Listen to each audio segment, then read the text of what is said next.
Assalamualaikum warahmatullahi wabarakatuh. Hai semuanya. Jadi di video kita kali ini kita akan bahas tentang kiat sukses untuk bisa lolos CPNS 2021 atau P3K 2021. Simak terus.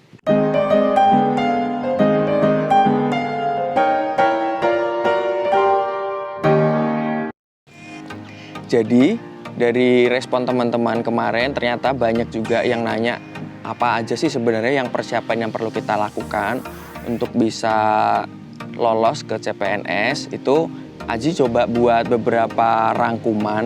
Nah, dari rangkuman-rangkuman ini mungkin maksudnya ini apa yang dari pengalaman Aji sendiri ya. Mungkin dari beberapa teman-teman yang lain pasti punya jenis-jenis tersendiri. Bukan jenis-jenis sih, kayak punya kiat-kiat masing-masing kayak gitu. Nah, Aji coba rincikan beberapa yang Aji lakukan kemarin. Nah, salah satunya adalah ketika teman-teman nanya apa sih sebenarnya yang perlu dimulai. Nah, sebenarnya teman-teman ini udah mulai dari tahap pertama, yaitu nyari informasi. Informasi apa sih sebenarnya yang perlu kita cari? Nah, ada beberapa poin penting yang perlu kita cari, yaitu tentang apa saja sih persyaratannya, kemudian CPNS atau P3K ini akan dilaksanakan, itu perlu kita update terus karena perkembangannya itu sangat cepat.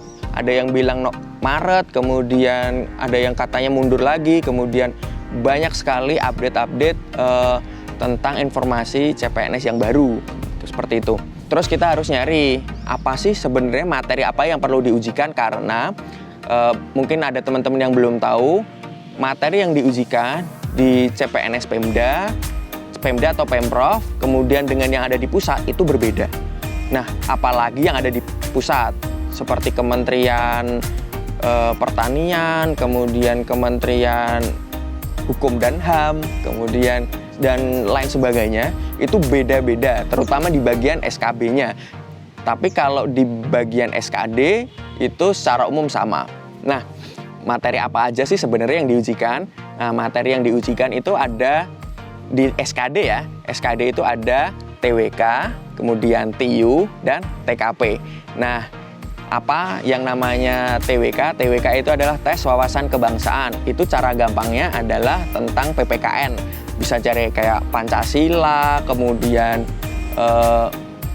ya seperti PPKN lah kayak gitu. Kemudian TIU. TIU itu adalah tes intelijensia umum. Nah, itu isinya kayak antonim, sinonim, kemudian logika matematika, kemudian ada deret angka, hitung cepat, kayak gitu. Nah, yang terakhir adalah TKP. TKP adalah tes karakteristik pribadi. TKP ini adalah tentang kita itu orangnya seperti apa sih, cocok apa enggak kita sebagai ASN, kayak gitu. Nah, untuk pemberian poinnya, untuk TWK itu benar mendapatkan 5 poin, untuk salah kita mendapatkan 0 poin. Untuk TIU juga sama, kalau dia benar kita mendapatkan 5 poin, tapi kalau kita salah mendapatkan 0. Sedangkan di TKP ini nilainya tidak ada yang 0, yaitu 1 sampai 5. Jawaban terbaik mendapatkan poin 5, dan jawaban yang dinilai kurang sesuai dapat nilai 1, kayak seperti itu. Persiapan kedua yang perlu kita lakukan adalah pelajari dan susun strategi. Dari informasi-informasi yang kita dapat sebelumnya, kita pelajari inti-inti dari informasi itu tadi. Informasi yang pertama yang perlu kita susun strateginya adalah masalah soal apa yang perlu kita kerjakan lebih dahulu. Apakah TIU, apakah TWK, atau TKP. Nah, kemudian bagi teman-teman yang mendaftar formasi tenaga guru, itu strategi yang perlu disusun tambahannya adalah masalah cerdik. Nah, ini menjadi masalah juga di tahun 2019. Di tahun 2019 itu yang memiliki cerdik itu bisa mendapatkan nilai SKB sejumlah 500, sehingga bisa mendapatkan nilai SKB penuh. Dari situ perlu kita susun strategi, sekolah mana yang perlu kita daftar, kayak gitu. Tapi ini tidak menjadi halangan ya untuk kita kalau memang pengen di instansi A, tapi kalau kita memang niat pengen di situ, ya nggak masalah seperti itu. Yang ketiga adalah terkait masalah formasi apa yang mau kita ambil, apakah umum, cum laude, atau disabilitas. Kalau disabilitas ini memang dikhususkan untuk teman-teman yang memiliki disabilitas. Tapi apakah kita mendaftar cum laude atau yang umum, itu bisa menjadi kunci. Kenapa? Karena biasanya formasi umum jumlahnya lebih banyak, atau formasi cum laude itu sebenarnya pendaftarannya lebih sedikit. Nah, itu kita perlu strategikan. Yang ketiga adalah kumpulkan materi dan bahan. Nah, materi dan bahan ini bisa dari buku, kemudian dari internet, kayak gitu. Nah, dari internet ini sendiri pun banyak banget. Apakah kita nyari yang gratisan, apakah mau nyari yang berbayar.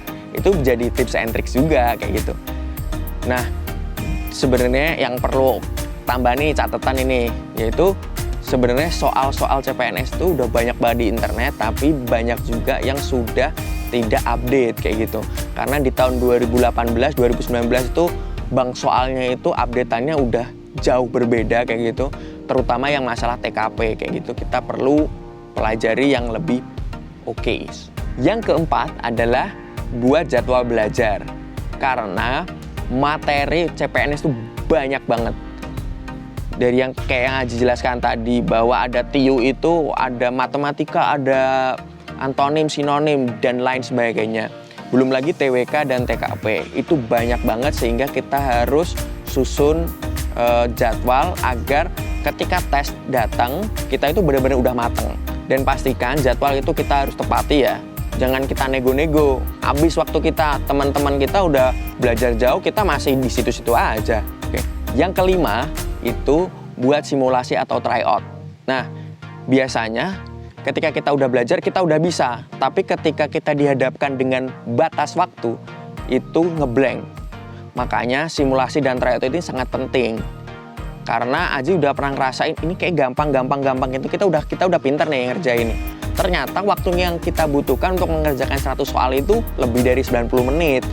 Itu akan jadi masalah. Makanya dengan kita melakukan tryout itu sebenarnya memberikan banyak banget manfaat seperti itu.